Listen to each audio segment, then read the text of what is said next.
Gabayan niyo po kami, Panginoon, as we study the smartest book in the world. We are expecting that your word, O God, will transform us from inside and out. Help me articulate, help me communicate the message that you have for us today so that it will make a difference in somebody else's lives. In Jesus' name we pray. Amen. By the way, ako yung type ng preacher na interactive, so kung palagay po ninyo, para sa inyo ang message, feel free to say amen. And if you are here for the very first time, I would like to personally welcome you as well. Sino sa inyo ready na ulit to receive the word? Amen. Let's open up our Bibles to Luke chapter 5, verse 1. We are going to read from verses 1 all the way through 11. Luke 5:1. One day, as Jesus was preaching on the shore of the Sea of Galilee, great crowds pressed in on him to listen to the word of God. He noticed 2 empty boats at the water's edge, for the fishermen had left them, and they were washing their nets. Stepping into one of the boats, Jesus asked Simon, its owner, si Peter yan, to push it out into the water. So he sat in the boat and taught the crowds from there. When he had finished speaking, when Jesus finished preaching, he said to Simon, now go out where it is deeper and let down your nets to catch some fish. Master, Peter replied, we worked hard all last night and did not catch a thing. But if you say so, I will let the nets down again. And this time, their nets were so full of fish, they began to tear. A shout for help brought their partners in the other boat, and soon both boats were filled with fish and on the verge of sinking. When Simon Peter realized what had happened, he fell to his knees before Jesus and he said, "Oh Lord, please leave me. I'm such a sinful man." For he was awestruck, amazed by the number of fish that they had caught, as were the others with him, his partners, business partners, fishing business partners. James and John, the son of Zebedee, were also amazed. And Jesus replied to Simon, "Don't be afraid. From now on, you will be fishing for people." And as soon as they landed, they left everything. As soon as they landed, they left everything and followed Jesus. Pinamagatan ko po ang mensaheng itong obey anyway. Sabihin mo nga sa katabi mo, obey anyway. What a beautiful story, mga kapatid. Para lagyan natin ng diin ang mensahe natin about obedience. Mahirap pakinggan, maraming umiiwas sa topic ng obedience, pero naniniwala ako ng obedience ay isa sa pinaka-essential na kailangan nating ma-develop sa ating pananampalataya sa Panginoon. Pag sinabi mong obedience, everybody say obedience in the chat. Sabi nyo nga, obedience. Pag sinabi mong pagsunod, dinidefine ang obedience as submissive compliance. Kumbaga kung ano ang iniutos ng tao na nasa authority, you are submitting yourself to do it. But obedience is more than just fulfilling a duty. In fact, the Bible says in John chapter 14, Jesus once said, "If you love me, you will keep my command." Anong sinasabi ng Panginoon? Kapag sumusunod ka, hindi mo lang ginagampanan ang iyong duty. Kapag sumusunod ka, ini-express mo yung pagmamahal mo sa Diyos. Na kaya mo siya sinusunod, hindi lang dahil si Lord ang nasa authority, pero kaya mo sinusunod ang Diyos kasi meron kang pag-ibig sa ating Panginoon. At tanging mga sumusunod lang sa Panginoon na makaka-relate sa akin, kasi lahat naman kayo, sigurado ako at some point sumunod kayo kay Lord. So at some point makaka-relate kayo sa sinasabi ko, na kapag sumusunod kayo, nararamdaman niyo ba, that when you obey the Lord becomes more real to you. Mas nagiging totoo ang Diyos sa atin kapag sinusunod natin ang kanyang utos. Walang problema ang mga Kristiyano pagdating sa pagsunod. Kapag sinabi nating sumusunod ka ba, lahat ng Kristiyano magsasabi, "Opo, sumusunod ako." So hindi ito question ng will you follow? Ang question dito is, how far will you go? Gaano kalalim yung diin ng iyong pagsunod sa Panginoon? Kasi lahat sumusunod, pero hanggang saan yung kaya mong sundin sa Panginoon? Bakit nangako ang Panginoon, Old Testament, New Testament, na merong pagpapalang kaakibat ang pagsunod natin? Ano ang sabi ng Isaiah chapter 1 verse 19? "If you are willing and obedient, you will eat the good things of the land." Sino sa inyo gusto niyo yung last part ng verse? That you will eat good things of the land. Pero conditional yung blessing. Ang sabi, mangyayari lang that you will eat the good things of the land if you are obedient and willing. Hindi kasi lahat ng obedient willing. Amen? May mga kilala ho ba kayo sumusunod pero hindi willing? Sumusunod pero nagdadabog. Sumusunod pero nagpo-protest. Ang sabi ng Panginoon, if you are willing and obedient, if you are willing to follow God and obey His will, you will eat the good things of the land. Psalm 28 verse 1 and 2. Blessed are all who fear the Lord. Blessed are all who walk in obedience to Him. Bakit? Bakit sila pinagpala? Sapagkat lahat, you will eat the fruit of your labor. You will eat the fruit of God's blessing and prosperity will be yours. Hallelujah. Amen. Kayo lang yata yung pinag-preachan ko ng blessing, hindi masyadong natuwa. Okay, pero sabi ng scripture, kung ikaw ay susunod sa Panginoon, lahat ng may takot sa Kanya at lahat ng sumusunod sa Kanya, sabi ng scripture, kakainin mo. Ibig sabihin, mararanasan mo ang bunga ng iyong pagpapagal. Mararanasan mo ang bunga ng iyong pagod at yung blessing and prosperity mapapasayo. We have to remind ourselves, promotion comes from the Lord. Amen. Ang tunay na blessing, sabi nga ng scripture, God will not add sorrow into it. Ang tunay na pagpapala, hindi ka papahirapan. Kasi kapag yung pagpapala masyado mong pinaghirapan, parang hindi yata pagpapala yun. Because when God blesses us, He will not add any sorrow into it, ang sabi ng Biblia. So ibig sabihin, alam natin na ang katagumpayan ng pagpapala galing sa Panginoon. Ang good success, resulta ng ating pagsunod at relasyon sa ating Panginoon. Ang sabi ng Biblia sa Awit 75 verse 6 to 7, pupurgahin ko kayo ng Bible verse. Ano ang sabi ng Awit 75 verse 6 to 7? Dahil ang tagumpay ng tao'y hindi nagmumula kung saan-saan, kundi sa Diyos lamang. Si Lord ang humahatol kung sino ang ibababa at kung sino ang itataas. Sapagkat sinabi mismo ng ating Panginoon, di ba? Ang mga nagmamataas, kabisado nyo Bible nyo, at ang mga nagpapakababa ay itinataas. Sinong humuhusga? Ang ating Panginoon. Sino nagbibigay ng pagpapala? Ang ating Panginoon. Yun nga lang minsan, marami sa atin, minsan kasi ang blessing may side effect. Amnesia. Amen? Maraming kapag pinagpala na nagkaka-amnesia. Nung nagpe-pray ka pa lang, iyak ka ng iyak, pero nung nakuha na yung blessing, nakakalimutan na yung nagpala. Amen. So paalala ito sa bawat isa sa atin. Paalala ng ating Panginoon na lahat ng katagumpayan, dahil ang Diyos ang may hawak ng lahat. You have to remind yourself, ang tunay, garantisadong pagpapala, yung pagpapalang makakapagpabago talaga ng ating buhay, ay galing sa ating Panginoon. Ibig sabihin, with that same line of logic, ang ibig sabihin lang nito, kung ako ay sumusuway, hindi ako pwedeng mag-expect ng supernatural promotion. Kung ako ay sumusuway, hindi ako pwedeng mag-expect ng blessing. Pwedeng dumating ang blessing because of grace, pero wag mo i-expect. Amen. Because sabi ng scripture, siya ang umahatol. Napakaganda ng storya natin ngayon, mga kapatid, sa Luke chapter 5. You've heard me preach this many times. Pero sabi ng scripture sa Luke chapter 5, si Jesus ay naglalakad sa nagpunta sa Sea of Galilee para mag-preach ng Word of God. So Jesus was preaching, and sabi ng scripture, the crowds are pressing in against Him, na nawawala na ng pwesto ang ating Panginoon, kinakapos ng upuan. Wala ng pwesto ang ating Panginoong Jesus, nape-press siya papunta ng dagat. Kaya sabi ng scripture, may nakita siyang dalawang bakanting bangka na pag-aari, yung isa ni Simon Peter, at hiningi ng ating Panginoong Jesus, pwede ko bang gamitin yung bangka mo para maging stage? So ginamit ni Lord yung bangka ni Peter para maging stage, at doon tumayo ang ating Panginoon para mag-preach ng gospel.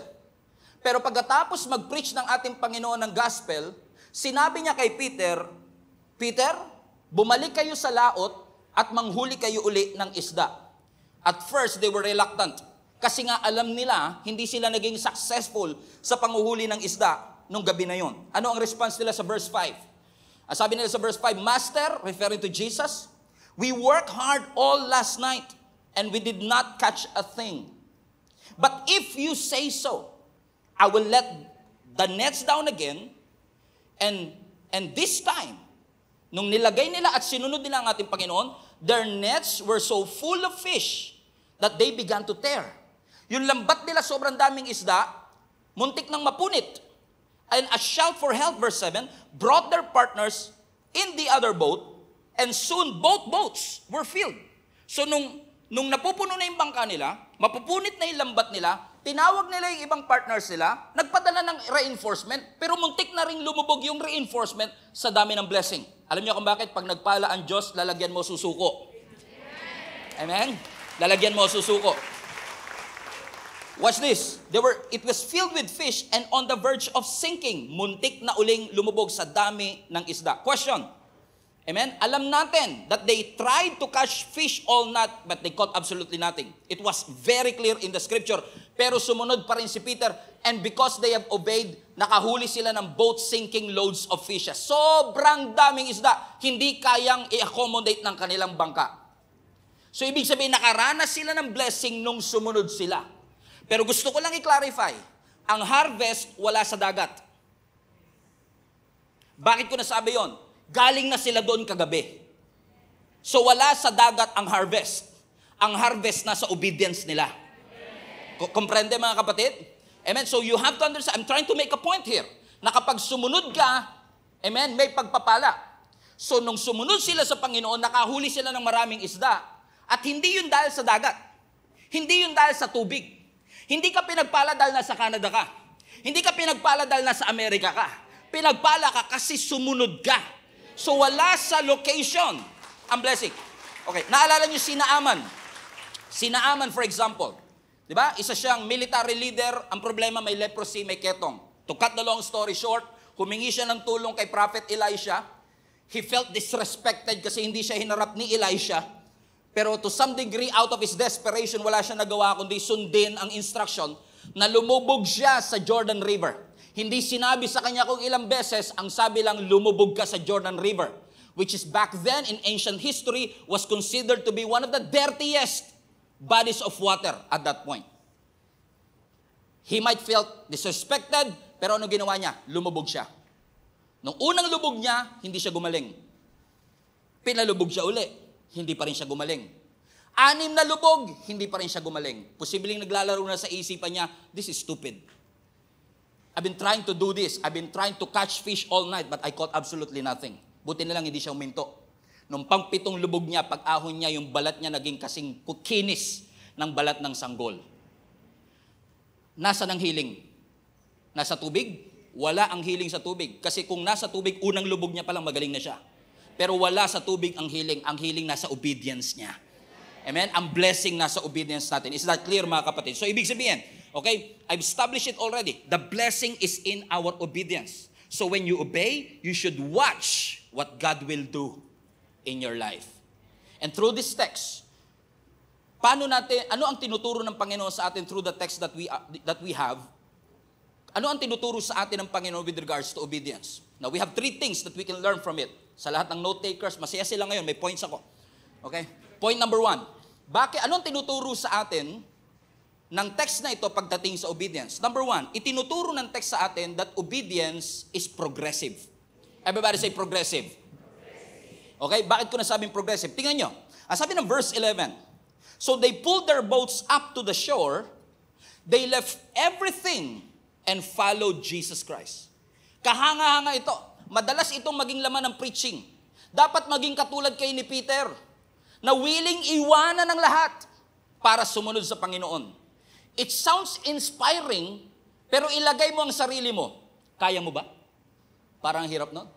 Naiiwan mo ang lahat para sumunod sa ating Panginoon? Parang extreme na yung kanyang pagsunod sa Diyos. Pero alam nyo, yung pagsunod ni Peter, extreme, pero hindi nagsimula sa extreme. Let me prove that to you. Kasi pag sinabi natin, tulad dito, balik mo nga yung verse 11 anak. Sabi, he left everything and followed Jesus. Usually, pag ini-interpret natin yan sa mga churches, si Peter, iniwan niya ang kanyang bangka. Iniwan niya ang business niya para sumunod kay Jesus. Kaya ikaw, iwanan mo ang ego mo. Iwanan mo ang selfishness mo. Iwanan mo ang bitterness. Lord, yes, iiwanan ko na po. Pero siya, hindi lang ego iniwan niya. Yung mismong bangka, yung mismong negosyo, he walked away from the blessing. So that is extreme. Hindi yun basta-basta. Sana nagre-respond kayo, ano? Extreme eh. Di ba? Darating ba sa punto ng buhay mo na talagang willing mong iwanan ang iyong karir para maglingkod sa Panginoon? Yeah. And patawarin niyo ako, pero karamihan, no, nang nagsasabing sumusunod sa Panginoon, willing ako iwanan ng lahat kasi wala namang future yung lahat na iniwan niya.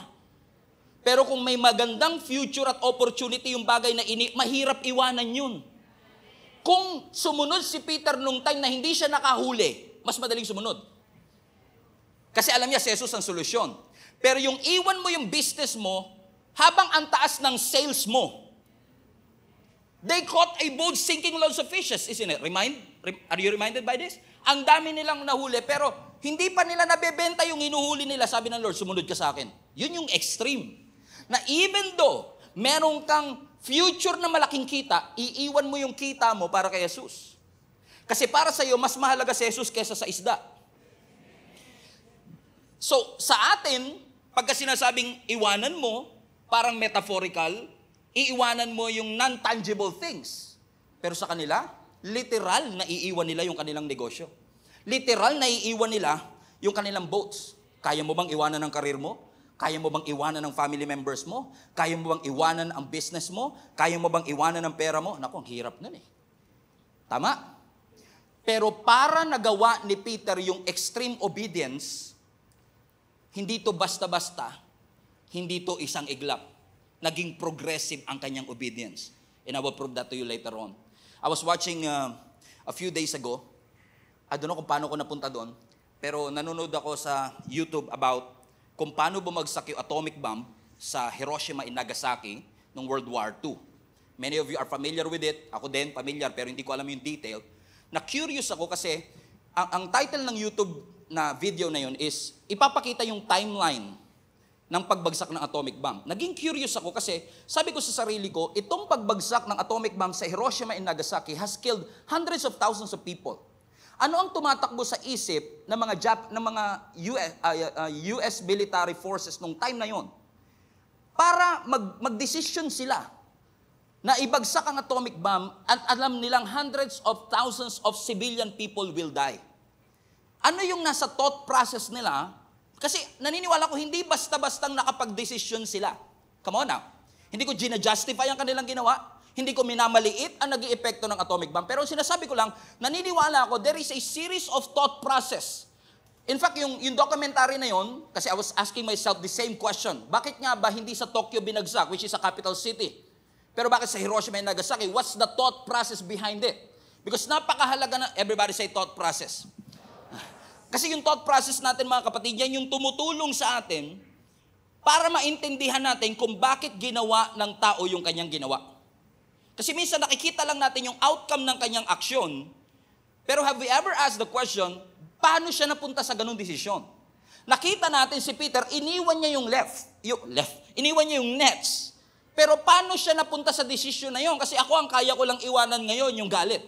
Ang kaya ko iwanan ngayon, hindi ko kayang iwanan pa yun. Pero ano yung nagtulak, ano yung thought process ni Peter para maging willing siya na iwanan yung lahat? Kasi marami sa atin, naaalala natin yung choice na ginawa natin, pero hindi na natin naaalala yung moment kung paano tayo nakapag-desisyon dun sa choice na yun. Ano ang tumatakbo sa isip mo nung time na may nag-evangelize sa'yo, tinanggap mo si Lord? Ano yung thought? Hindi na natin madalas sa atin, hindi niyo ako nagigets ha? Okay, I will try. Sinabihan ka, uy, nagbago ka na. O kaya, sinabi mo sa iba, parang nagbago ka na. At madalas, kapag nagbago ka, marami sa atin, hindi rin natin alam kung kailan nag-start yung pagbabago. Hindi niyo ako maano, okay. Pumayat ka. Okay, yan, medyo changes yan eh. Pumayat ka. Okay, oo nga no, pumayat ako. Kailan ka nag-start? Oo nga no, kailan nga ba? Hindi mo na maalala yung moment na nag-decision ka, pero ang alam lang natin, yung series of decision making na ginawa mo nung time na yon, ang nagdala sa'yo to where you are today. Ikaw man ay gumanda ang buhay, pumangit ang buhay, at some point gusto mo agatin. Saan to nagsimula? At kung saan man ito nagsimula, hindi mo ito maalala kung kailan mo ginawa, paano mo ginawa, pero madalas naaalala natin na kaya tayo naging ganito ngayon, masama man o mabuti, ay dahil sa mga series of decision na ginawa natin noong mga unang panahon. Ibig sabihin, at madalas, karamihan ng mga desisyon natin, meron niyang magulang ang tawag emosyon. Okay, yung decision may magulang yan, emosyon. Madalas kaya ka nakakapag-desisyon dahil sa emosyon na nararamdaman mo. Okay, na-insulto ka, kaya magbabago na ako. Na-inspire ka, magbabago na ako. So, yung emosyon nagtulak sa iyo sa desisyon. Pero saan nanggaling yung emosyon? Sa isip. So, sa thought process. Comprende? Okay, thank you, Lord. Napaka-participative na service ito. So, from here to action. Amen. So, si Peter, paano siya nagtulak ng action? Ano yung progressive happening para masabi niya na, Lord, iiwan ko ang lahat para sumunod sa iyo. Kasi madaling gawin yung Bible study. Tingnan mo si Peter, nung naranasan niya yung blessing, iniwan niya lahat para kay Jesus. Pero anong nagtulak sa kanya para gawin yun? Kasi madalas sa atin, hindi natin magawa yung malalaking pinapagawa ng Panginoon kasi na-overwhelm tayo sa tindi ng sacrifice na hindi natin nare-realize ang obedience progressive. Amen? Saan ba nagsimula yung iwan niya yung bangka? Di ba nagsimula yung pag-iwan ng bangka nung hiniram ng Diyos yung kanyang bangka? Di ba? So nung sinabi ng Lord Peram, sumunod siya, binigay niya. Ano ang sabi ng verse 3? Balikan natin yung verse 3. Sabi ng verse 3, stepping into one of the boats, Jesus asked Simon. It was not a suggestion, it is a command. Ang sabi ng Lord sa kanya, siyang may-ari, push it out into the water. So ang unang command, okay ng ating Panginoon kay Peter, itulak mo ng konti. Madali yun. Anong mas madaling sundin? Yung itulak yung bangka o iwanan yung bangka? Come on now. Ano po ang mas madaling sundin? Yung itulak ng konti yung bangka o iwanan ko na yung buong business ko? Itulak. Kaya minsan tayo hindi maiwan yung pinapaiwanan kasi yung simpleng tulak hindi magawa. Ang obedience, progressive siya. Hindi ka hihinga ng Diyos ng sobrang laking bagay na hindi niya napapatunayan yung obedience mo sa simula. So, kung hindi tayo marunong sumunod sa konti, mas lalong hindi tayo makakasunod sa malaki. Okay, na be real to you. Okay, pwede ba ako maging totoo sa inyo? Minsan may nagsasabi sa akin, Pastor, pag 1 million na yung sweldo ko, magbibigay na akong tithes. Narinig nyo na po ba yan? Amen? Pero kung hindi mo kayang mag-tithe sa 1,000, mas lalong hindi mo kaya yung 1 million. Kasi yung 1,000, 100 lang yon. Yung 1 million, 100,000 yon. Amen? So kailangan, para masabi natin we are really completely following Jesus, hindi ka naman hihingan agad ng Diyos na isang bagay na alam niyang will devastate you. Unti-unti kang tuturuan ng Panginoon because obedience is what? Progressive. So siguro sabi ni Peter, okay Lord, sige, gagamitin mo yung bangka ko. Okay lang, total, nag-aayos pa naman ako ng nets ko eh. Wala namang mawawala sa akin kung gagawin ko to. So it was not really a hard decision, pero hindi porket maliit, incomplete. Okay? Kasi minsan nga, ang liit na nga, incomplete pa eh. So hindi siya partial obedience, ha? Hindi porket maliit ang pagsunod, kailangan partial. Hindi porket maliit ang pagsunod, hindi ibig sabihin halfway. Ang partial obedience, disobedience pa rin. Ang halfway obedience, disobedience pa rin. So nung sinabi ng Panginoon, actually sa NIV to, New King James Translation, ang sabi ng Panginoon doon, put it out a little. So yung obedience nagsimula sa maliit lang. Itulak mo lang ng konti. Pagkatapos nito, ano nangyari? Nag-preach si Jesus, di ba? Pagkatapos mag-preach ni Jesus, anong sabi ni Jesus kay Peter? Nakalimutan nyo na agad? Bumalik kayo sa pangingisda and launch out into the deep. So kung inuna ni Jesus yung utos, punta muna kayo sa malalim, mas mahirap sundin yun kaysa sa itulak mo ng konti yung bangka mo. But obedience is what? Progressive. Nagsimula sa itulak mo ng konti. Pagkatapos, pumunta ka dun sa laot. Manghuli ka ng isda. Pagbalik nila, anong ginawa ni Peter? He left the net. Kaya niya natutunang iwanan yung bangka niya kasi kaya niyang sumunod sa little, kaya niyang sumunod sa launch out into the deep. Because obedience is what? Progressive. Amen. How many among you want your lives to be transformed? Gusto niyo mabago ang inyong buhay? Ako naniniwala, munti ko ng pangalanan yung message na to na sandwich with 2 decisions. Because naniniwala ko ang tunay na transformation naka-sandwich sa dalawang desisyon. Okay? Can you go with me? Okay. Kung nasaan ka man ngayon, lahat yan bunga ng desisyon. Correct? Amen? Pero para mangyari yung transformation, merong isang event na nangyari sa buhay mo. Isang video na napanood mo. Bible verse na nabasa mo. Taong nakausap mo na nag-inspire sa'yo at na-realize mo, bakit nga ba ako nagsisettle dito? Correct? Pero kahit na-inspire ka, kung walang desisyon uli, hindi magbabago buhay mo. So, you are who you are today, magkakaroon lang ng transformation kung yung desisyon mong mali, napunta ka sa kung saan ka man naroon, nagkaroon ngayon ng event sa buhay mo, pangyayaring nakapagpa-realize sa iyo kung anong, masyado ba malalim yung tinuturo ko, or I'm trying, okay? So, nag-decide ka, kaya naging ganyan ka ngayon.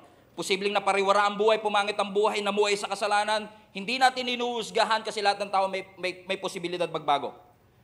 Pero, umating ka ng church, narinig mo yung preaching, narinig mo yung kantang sukdulan ng biyaya ng Panginoon. Pero pag uwi mo, kung wala kang desisyon, para i-apply lahat nung narinig mo at yung inspiration na nasa puso mo, you will never be transformed.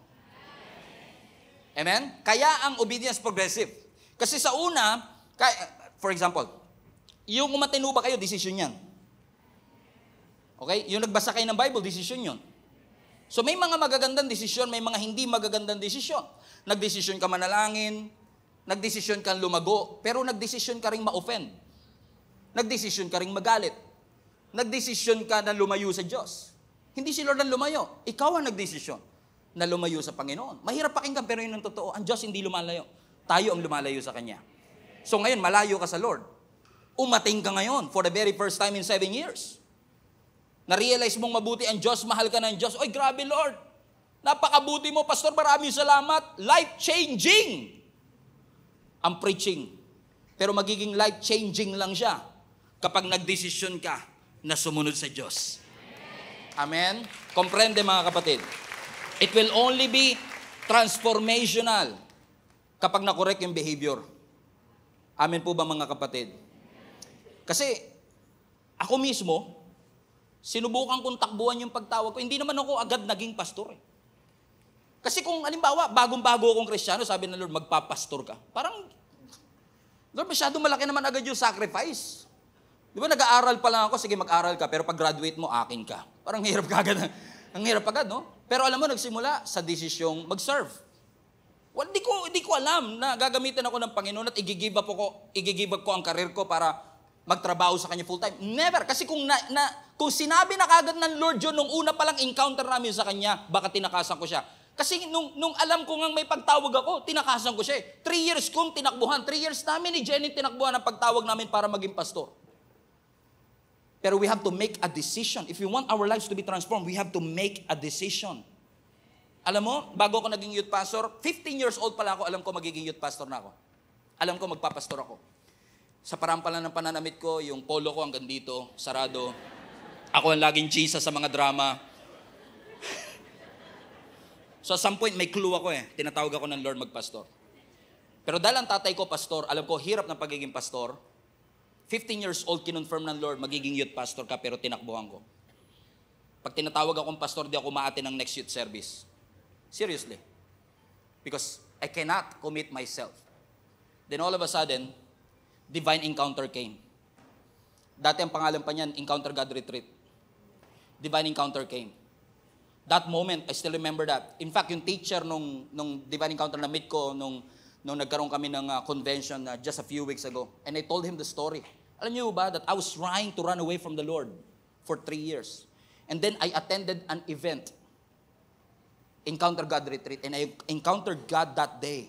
And God confirmed it. At sinabi ng Lord, wag ka nang tumakbo sa akin, hindi mo ako matatakbuhan. And immediately, I accepted the assignment. What am I saying, mga kapatid? Kahit na napakaganda ng event, tumulo ang uhog mo, nagbayad ka ng 300 para sa divine encounter, kung hindi magkakaroon ng decision afterwards, your life will never be transformed. Amen? So ano ang mga bagay na pinapagawa ng Lord sa'yo? Kasi posibleng ngayon, habang nakikinig ka, this is a moment of realization. O nga Lord, ba't ako nagsisettle for less? Pero yung decision mo na yan, after the realization, ang mas mahalaga. After mong ma-realize kung anong mali, anong pagkukulang, anong dapat kong i-correct, yung decision mo pagkatapos na yun, ang hindi kalendaryo natin ang magbabago ng habits natin. Uy, January 1 na, magbabago na ako. Okay, New Year's resolution, hindi ka mababago ng January 1. Yung decision mo nung tumalong ka. Okay. Yung decision mo after ng Buena Noche, what you call that? No, yung January 1, Media Noche. Yung decision mo nung araw na yon, hindi yung pinangako mo ang makakapagpabago ng iyong buhay. Bakit? Ang obedience kay Lord is a learning process. Hindi tayo ipinanganak na automatic kagang may desire kang sumunod sa ating Panginoon. Pero, ang obedience mas dumadali kapag lagi mong ginagawa. Naging madali na kay Peter yung iwan ng kanyang bangka kasi yung dalawang naunang utos nagawa ni Peter. When I started na mag-volunteer 24 years ago, yung amount ng sacrifice na ginagawa namin ni Jenny ngayon, compare sa amount ng sacrifice na ginawa ko 24 years ago, napakalayo. Kasi noon, mag-commit ka lang 2 hours in 1 week, okay na. Kahit pa nga matulog ka during preaching, pwede. Kasi hindi naman ako kikidlatan ni Lord . Pagka natulog ako habang nagpipreach yung pastor, kasi kung gano'n, ang daming kidlat ngayon. Hindi naman gagawin ni Lord yun. Pero, hindi ko inakala na darating yung araw na sa series of obedience mo for 14 years, tatawagin ka ng Lord para maging pastor. And 10 years later, more than 10 years later, here I am today. Here we are today. Amen? The amount of sacrifice na binibigay namin sa church na ito ngayon, ang layo, sobra. Hindi ito hiningi ng Lord sa akin nung unang araw. Pero dahil nakita ng Lord yung faithfulness mo to obey, little by little, moment by moment, step by step. Kaya nga ang growth track natin progressive. Tingnan mo ang Discover at Jumpstart series, mag-i-start yan next month, September, first week. 45 minutes to 1 hour lang yan. Ang iksi lang, ay kaya ko to. Kasi kung papa-enrollin ka agad kita sa School of Workers Module 2 na 2 oras, baka hindi ko kaya yan. Pero kaya natin dinesign ng Discover series na 1 hour kasi alam ko na hindi lahat ng tao kaya agad ibigay yung maraming parte ng kanyang buhay. So yung Discover series natin, 45 to 60 minutes. Jumpstart series, 60 minutes, sometimes 1.5 hour. So napansin mo yung second stage, mas matagal. School of Workers Module 1, 2 hours. School of Workers Module 2, medyo mas matagal ng konti. School of Workers Module 3, pahirap ng pahirap, patagal ng patagal. Divine Encounter, 2 days. Di ba? Pero mahirap ibigay sa Panginoon yung 3 months mo every week, 3 oras every week, kung hindi mo kayang ibigay yung 60-minute every week ng 4 na Sunday lang. Obedience is progressive. Amen? Huwag kayong mabigla kagad, pastor, di ko kaya, hindi naman ako tinawag maging pastor. No, I'm not asking you to take the leap. I'm just asking you to take the next step. Obedience is progressive. Number 2, obedience, ano matututunan natin na tinuturo ng text na ito sa atin? Obedience, number 1, progressive. Number 2, obedience is immediate. Amen? Immediate. Verse 11, as soon as they landed, sa ibang translation, immediately, they left everything and followed Jesus Christ. Ang delayed obedience, disobedience. Ang tunay na pagsunod, immediately. Hindi sinabi ni Peter, pwede bang umuwi ako, mag-e-empake lang ako ng gamit? No. Kasi alam niya na kahit may damit ako, kung wala ako dun sa source ng damit, hindi ko masusustain ang aking buhay. Alam kong mawawalan ako ng sales ngayon, pero hanggat nasa akin, yung Diyos na kayang mag-provide ng miracle, hanggat katabi ko ang miracle worker, I can do it. And the same thing to disciples. Remember Matthew. Si Matthew, nung tinawag si Matthew, tignan niyo to nung tinawag si Matthew ng ating Panginoon, nasa opisina si Matthew. Tignan niyo to. Ang sabi ng Matthew chapter 9 verse 9. As Jesus went on from there, by the way, galing siya sa isang matinding miracle, and when Jesus went on from there, he saw a man named Matthew, watch this, sitting at tax collector's booth. In case you don't know, si Matthew ay tax collector. At kung ikaw ay tax collector na nasa tax collector booth ka, ibig sabihin, nasa office ka. So, nung dinaanan ni Jesus si Matthew na nasa office, ang sabi ni Lord, follow me. Hindi sinabi ni Matthew na, tapusin ko lang po yung shift ko. Sinabihan po ako ng boss, mag-OT ako ngayon. Hindi. Ang sabi ng scripture, Matthew got up and follow him. Tumayo siya. Hindi ko sinasabi, okay, listen. I'm not saying na bukas, bigla nyo iwanan ang inyong trabaho. Because God commanded me today to leave everything behind. Amen? Hindi ko sinasabi yon. Pero tingnan nyo to. Para sa atin, pag sinabi mong got up and follow him, how do we usually interpret that? Katulad ni Matthew, you should get up. Respond to the call. Tinatawag ka ng Panginoon, mag-respond ka. You start a new life. You change the way you think. Lahat yun. Hindi physical, pero siya. Literal. Brad, nakaupo. Literal. Boss, I resign, I quit, Pam. I follow Jesus. Amen? This is a literal obedience, yo. So hindi ito katulad natin, respond to the Lord, na pwede mong gawin ng Wednesday. Na pwede mong gawin next Sunday. Mag-join ka ng link-up group next month. Mag-join ka ng growth track next year. As sabi ng scripture, obedience ni Matthew is immediately, he literally left his job. Sa mata ng tao, napakabilis naman. Napaka-impulsive naman. Wala ka bang plan B para sumunod? Kaya ako nasasabi yan kasi ako ganun eh. Kaya tumakbo ko ng 3 years, trinay ko mag-ipon ng 3 years. Nagkaroon ako ng plan B for 3 years. Kasi takot ako na mangyari sa akin ang nangyari sa mga magulang ko. Pero alam mo, nagawa ko nga, nakapag-ipon nga ako, pero nung naging pastor ako, pinag-give up naman lahat ni Lord. Alam niyo kung bakit? Kasi ang gusto ng Panginoon kapag sumunod ka, yung faith mo wala sa ipon mo, yung faith mo wala sa security mo, ang faith mo nasa Diyos.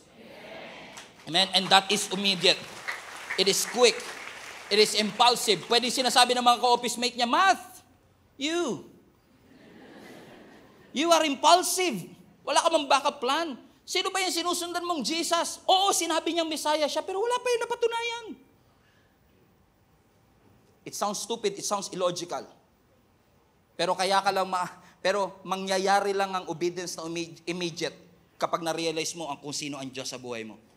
That's why our perspective of who God is ay merong malaking contribution sa ating obedience. Hindi ka susunod hanggat hindi mo na-realize na ang Diyos magpo-provide. Hindi ka makakasunod hanggat hindi mo na-realize that yes, my company can give me salary, but only God can sustain me. Even in an economic crisis. Obedience is what? Immediate. Pasinin nyo to. Ang galaw natin, ang pananaw natin makaka-apekto sa galaw natin. Tama? So yung perspective mo ang makaka-apekto sa yung response. Hindi ka makaka-respond kapag hindi mo nakikita, hindi ka nagkakaroon ng view of God who will sustain you. But the moment you realize that God will never leave you, immediately, can you follow? Alam niyo po ba mga kapatid kung bakit mahirap sumunod? Ask me why. Sabi mo sa katabi mo, humanda ka, fasten your seatbelt. Kaya hirap tayo minsan sumunod, kaya dinidelay natin minsan ng obedience kasi alam natin na yung ine-enjoy natin ngayon, maaaring hindi mo na magawa pagka sumunod ka kay Lord. Kaya sasabihin mo, enjoy ko lang muna. Wala pa naman eh. Hindi pa naman bumabalik si Lord. And what you're doing is not obedience. That's delayed obedience, which is actually what? Disobedience. Pastor, pag iniwanan ko tong mga to, kapag iniwanan ko yung bisyo ko, baka isipin ng mga tao, strange ako, isipin ng mga tao, weird ako. Hindi ka weird, nagmamature ka. Magkaiba yun. Ang tingin nila sa'yo, weird ka, ang tingin nila sa'yo, KJ ka, ang tingin nila sa'yo, yumabang ka, pero ang totoo, nagmature ka lang. Hindi mo sila kinakalimutan, pero alam mo, you cannot stay there. If you want to receive all the blessings that God has for you, hindi pwedeng yung mata mo na sa Kanaan, yung mata mo na sa Promised Land, pero yung puso mo na sa Egypt. You have to make a decision right now. Immediately, i-follow Jesus. In fact, ang obedience mas madali kapag immediate. Obedience is easiest when it is immediate. Na minsan nakukonsume yung oras natin ng Paano ko ba figure out ang kalooban ng Lord? Paano ko ba maiintindihan ang kalooban ng Lord? Instead na gawin natin ang kalooban ng ating Panginoon. And I'm not saying that kasi hypocrite ako, self-righteous ako. Kasi sabi ko nga sa inyo, di ba? 3 years din akong tumakbo. Na ngayon pinagsisisihan ko, what could have happened kung nung umpisa pa lang sinunod ko ng Panginoon? I just wasted 3 years. Dito rin naman pala ako babagsak. Tinakbuhan ko ang Panginoon, hindi ko pala matatakbuhan. You can run away from God, but you cannot outrun God. Pwede kang tumakbo sa Diyos, pero hindi mo siya mauunahan. Hahabulin ka ng pagtawag mo. Whew. Pastor, nag-aantay lang ako ng tamang panahon. Nag-aantay lang ako kung anong ministry. I'm just waiting for, ito gusto ko tayo, I'm waiting for the move of God. Wow. Question. Are you really waiting? Or you are just hiding? Magkaiba yung waiting sa hiding. Pinagtatakpan natin yung pagtatago natin at sinasabi natin nag-aantay lang tayo. Hindi ka nag-aantay, nagtatago ka. Do not say no when God told you to go. Obedience is immediate. Dami napapailing, tinatawag magpastor.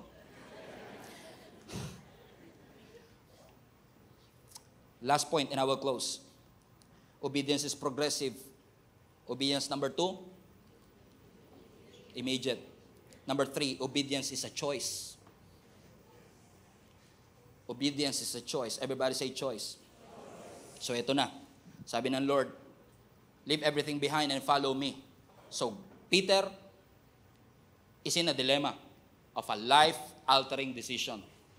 At yung kanyang magiging decision ngayong pagpili ay makaka-apekto at magdidetermine ng kanyang future. Now, ibang-iba to sa atin.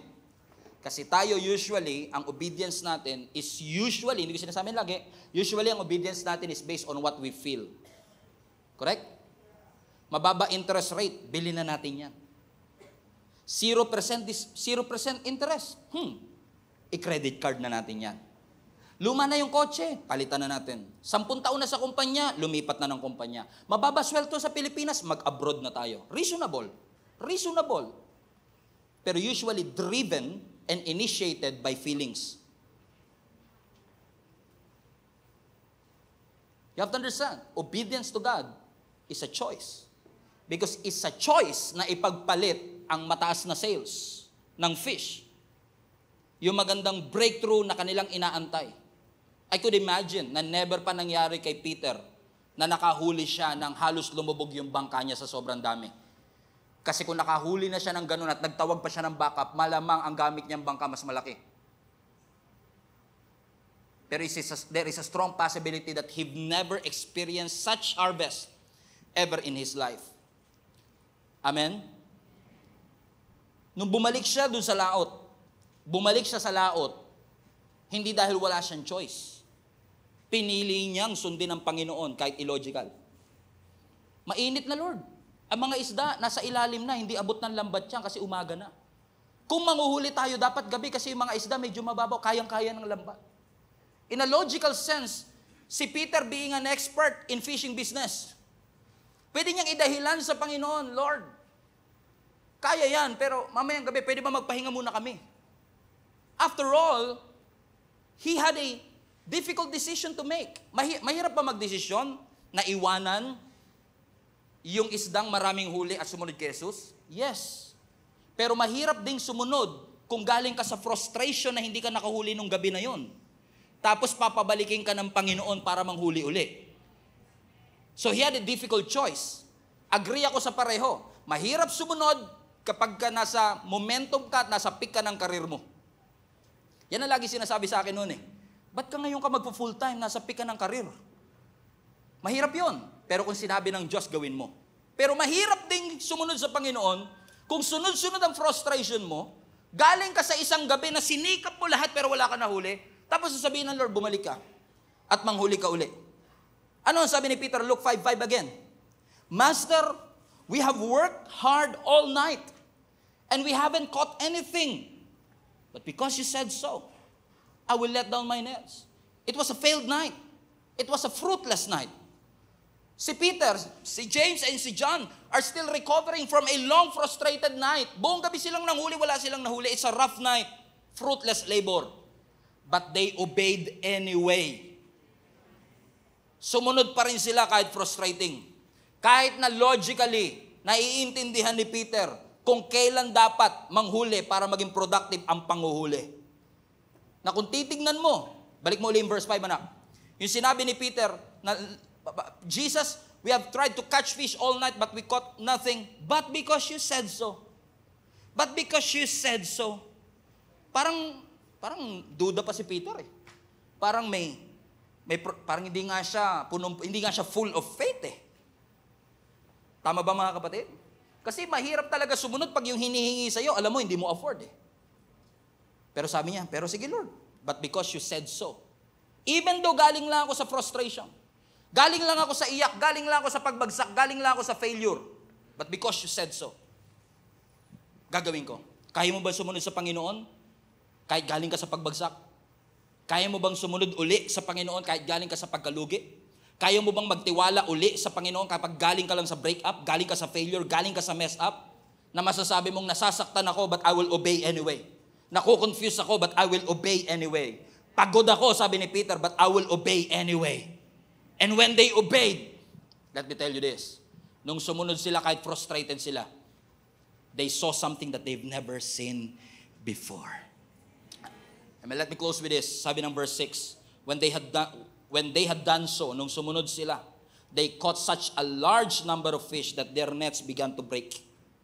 So were James and John, the son of Zebedee, Simon's partner, pati mga kaibigan niya, business partner niya, sumunod na rin. Then Jesus said to Simon, don't be afraid, from now on, you will fish for people. And verse 11, so they pulled their boats up in a shore, left everything. Left everything. Iniwan niya ang lahat. Listen, yung maraming huli, may promise ng yaman. May promise ng benta. May pangako, yung huli niya na yun, hindi na kami magugutom for another month or so. Pero iniwan ni Peter yung pangako ng yaman sa pangako ni Lord ng security. That's why it's called faith. Hindi logical na sabihin, bakit mo iiwan yung trabaho mo? Laki ng sweldo mo. Ba't kailangan mong gawin yan? Bakit kailangan mo magdesisyon ng ganito? It's not logical for you to leave the promise of wealth and abundance and follow Jesus because He has a promise of security. Ang sinunod ni Peter, hindi yung karamihan hindi niya sinunod yung dami ng isda. Ang sinunod niya yung security na meron siya kapag kasama niya ang Panginoon. Anyo kung bakit minsan hirap tayong sumunod sa Panginoon at parang hirap tayong piliin ang Diyos kesa sa isda? Kasi ang hanap natin security. Security. Security. Yung secure ako sa future ko, the moment na nakikita ko yung bank account ko, laging 6-digit, at as long as 6-digit siya, secure ako. And you don't realize that security can be an idol. It can be an idol. Your security must be found in Jesus and Jesus alone. Ang security natin wala sa resource, ang security natin nasa source. And Jesus is the source of everything. Have you forgotten yung sinabi niya that Jesus, our God, has given you the ability to acquire wealth? Why would you settle for wealth? Kapalit ng ability to acquire wealth. Come on now. That's a difficult choice to make. That's why obedience is a choice. Choice of what? Choice to trust the Lord. Not my fish, not my bank account, not my education, not my experience, not my connection. Obedience is trusting the Lord that whatever He has for me, maaaring hindi kayang pantayan ako personally, maaaring hindi kayang pantayan ng allowance na binibigay sa akin ng church yung dating sinusweldo ko nung nagtatrabaho pa ako. But I'm more secure today than what I felt before. Because before, contractual ang trabaho ko. Yung kay Jesus, covenant. And as long as I have a covenant with God, as long as I lean on and I hold on to the security that God has for me, kahit na ang laki ng puhunan, ang laki ng sakripisyo, talagang malaki ang puhunan ng pagsunod. Kahit malaki ang puhunan, willing mong iwanan. Willing mo sabihin, yes Lord, susunod na po ako. Hindi yung susunod ka pero maglalabas ka ng calculator, compute mo muna kung ano yung mawawala sa'yo. Hindi ganun ang obedience. Ang obedience by faith, binibitawan mo yung calculator mo, sinasabi ko, alam kong lugi ako sa ngayon. Pero alam ko, nag-i-invest ako sa eternity ko, ng pamilya ko, ng lahat ng mga taong aabutin ng Lord sa pamamagitan ng buhay ko. Hindi madali. And life is not supposed to be easy. But when you hold on to that principle, God will open more doors. And this is a true story. Isa sa mga member natin sa church, influential, inoferan siya, dahil influencer din, artista, influencer, inoferan siya, kinukwento niya sa akin to, inoferan siya na mag-promote ng sugal sa kanyang social media platform. Alam niyo ang pangako, kapag i-promote mo lang, i-post mo lang once a week, bibigyan ka namin ng 2 million. Pag walang-wala ka, yung 2 million, ang laki nun eh. Yung pera kayo kasi, hindi kayo affected kasi million-million ng pera nyo. No? Sana all. Pero siya, 2 million, nakakasilaw. Pero alam mo, sabi niya sa akin, kung hindi ko pakilala si Lord Pastor katulad noon, ang dali kong sabihin yun. Okay. Pero hindi ko rin alam kung ano nagbago sa akin, Pastor. Na nung time na yun ang in-offer sa akin, may uneasy na sa puso ko. Na alam kong pwede kong kumita, pero mas pinili ko na maging mabuting example sa lahat ng mga taong sumusunod sa platform ko. So, dinicline ko. Pikit mata, Pastor, dinicline ko. Ang hirap ng choice na yon. Kapag may pangakong 2 million, kasi pag walang security, mas madaling bitawan. Okay. Itataguyod kita, wala kang trabaho eh. Mahirap yun eh. Pero yung itataguyod kita, pero may million na kagad sa bank account, dito tayo, Brad, sure na to eh. Correct? So sabihin niya 2 million, sure na to eh. Bakit ko iiwan tong sure dito sa integrity kay Lord na wala na mga assurance? Pero alam mo, there's something in Him. That's why I'm proud of this guy kasi talagang nag-mature siya eh. Hindi ko akalain magagawa niya yun. Kasi for sure, many of us might fail in that sense. 2 million yan eh. Pero alam niyo, dinicline niya. 1 week later, somebody offered him again, another company, worth 10 million pesos. 10 million endorsement na hindi pa kasing hirap, hindi kasing dalas nung gagawin niya. Kung ginawa niya, tinanggap niya yung sa sugal, maaaring kumita siya pero uneasy, hindi niya naparangalan ng Panginoon. Pero nung pinili niyang iwanan yung pangako ng 2 million, binigay ng Lord yung mas malaking pangako. Hindi ko sinasabi magkaka 10 million ka. Pero ang sinasabi ko lang, you will never go wrong. Hindi ka magkakamali kapag Diyos ang pinilit mo. Ang pinili mo rather. Ang sabi nga ng Matthew 16:26, what do you benefit if you gain the whole world but you lose your own soul? Is anything worth more than your soul? I want to encourage you today. Alam ko mahirap. Alam kong pakiramdam mo mawawalan ka. Trust me when I say this. Basta sure kang si Lord ang nagsasabi at nagpapagawa. Kahit nasasaktan ka, obey anyway. Kahit mahirap, obey anyway. Mahirap tumayo dito every Sunday, but I will obey anyway. Mahirap tayuan ang pagtawag, but I will obey anyway. Alam kong hindi mapapantayan ang kahit anong bagay, but I will obey anyway. I want to encourage you today to obey God anyway. Obey God anyway. Kahit na mahirap, anumang excuses, anumang sacrifices, do it for God and He will, hindi papayag ang Diyos na ma-outgive mo siya. Just obey. Alam ko marami dito sa ating church ang tinatawag ng Lord na i-level up niyo ang pananampalataya niyo. Marami sa inyo tinatawag na magpastor, magtayo ng simbahan, magtayo ng watch party, mag-lead ng link up group, magturo sa growth track, magturo sa iba't ibang capability that you have. Pero natatakot ka kasi alam mo yung presyong babayaran mo. Pero ang alam ko lang, kapag pinili mo ang ating Panginoon, maaaring wala kang milyon-milyon sa bangko. Kasi wala akong milyon-milyon sa bangko. Pero ang meron ako, security, na laging may papasok dun sa bangko na yun kasi alam ko kasama ko ang Panginoon. Amen? Hindi ako wala akong ngayong, what they call this, black credit card. Platinum. Black card. But as long as I have Jesus, I know that all my needs will be met according to His riches and in glory. I believe nangusap ang Panginoon sa iyo. Alam ko nangusap ang Panginoon sa iyo, and I want to challenge you. This is a call to action right now. Hindi lang ngayon, as I've said, this is an event that made you realize that you've been trying na takasan ng Panginoon. But this is that moment that I've been trying to say. Transformation is sandwiched by two decisions. Hirap na hirap ka ngayon, you're struggling, and now you realize, may plano ang Panginoon, may pagtawag ang Panginoon, but again, the transformation will happen with the next decision that you will make. Will you continue to press on with your same routine? Or would you step up right now and say, Lord, whatever it takes, whatever it costs, I will follow you. I will follow you. If you haven't been involved in any capacity in our church, like you're not part of the Link Up group, you're not part of the Grow Track, you haven't tried it yet, I want to challenge you right now. This is the opportunity that hindi to plug. Kasi kahit hindi ka mag-enroll, may mag-enroll. Sure ako dyan, magpapadala ang Lord ng mga taong willing na mag-enroll. But this is not for the benefit of the church. This is for your benefit.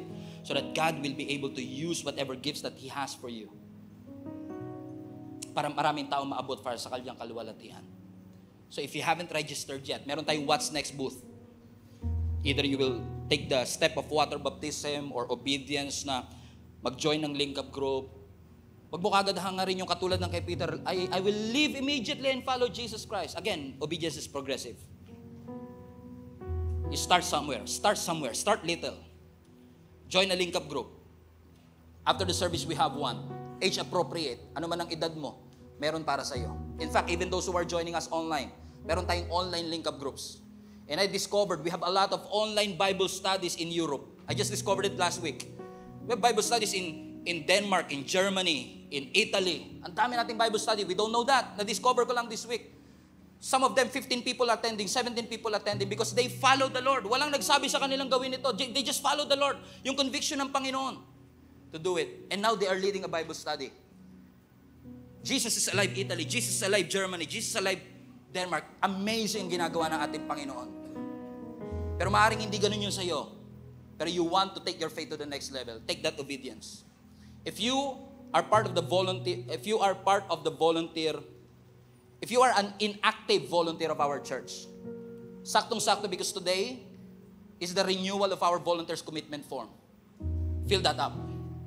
Make a commitment for the next 4 months that you will serve and give your time para sa kalwalhatian ng ating Panginoon. This is not an accident that God is talking to us right now. He wants to give us an opportunity na i-level up natin ang faith natin sa Panginoon. Amen? After the service, we have Link Up groups. You can join through What's Next about baptism, Grow Track series. Allow us to guide you in that step that you take. I'm not asking you to take the leap. I'm just asking you to take the next step of following Jesus right now. Father, we thank you for the awesome opportunity, God, of following you. You love us unconditionally. Ikaw yung Diyos na nangako sa amin, hindi mo kami iiwan.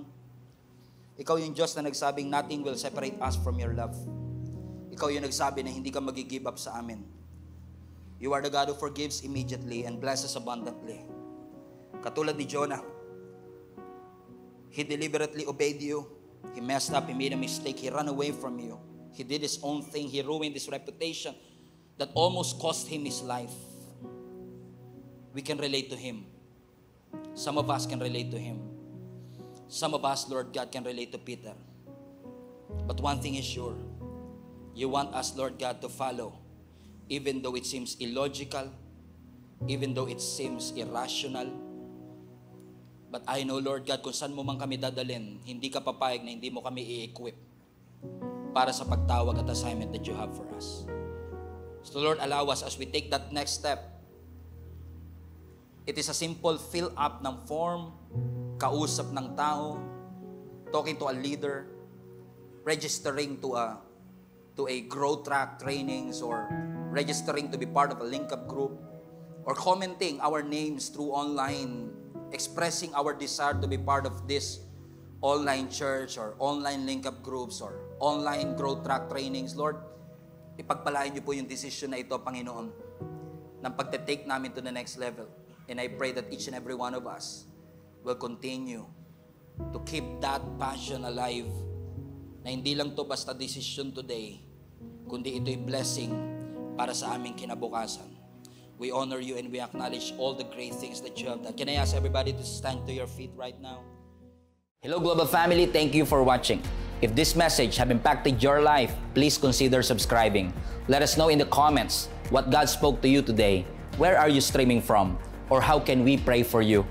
We pray in Jesus' name that we will continue to advance God's kingdom through the spreading of His Word through this online platform that we have. If you want to support the ministry of Jesus is Alive community, I want to encourage you to support financially and give. Go to our website, gsmnb.com/give, for you to know all the ways that you can support this ministry. I hope to see you soon. God bless you.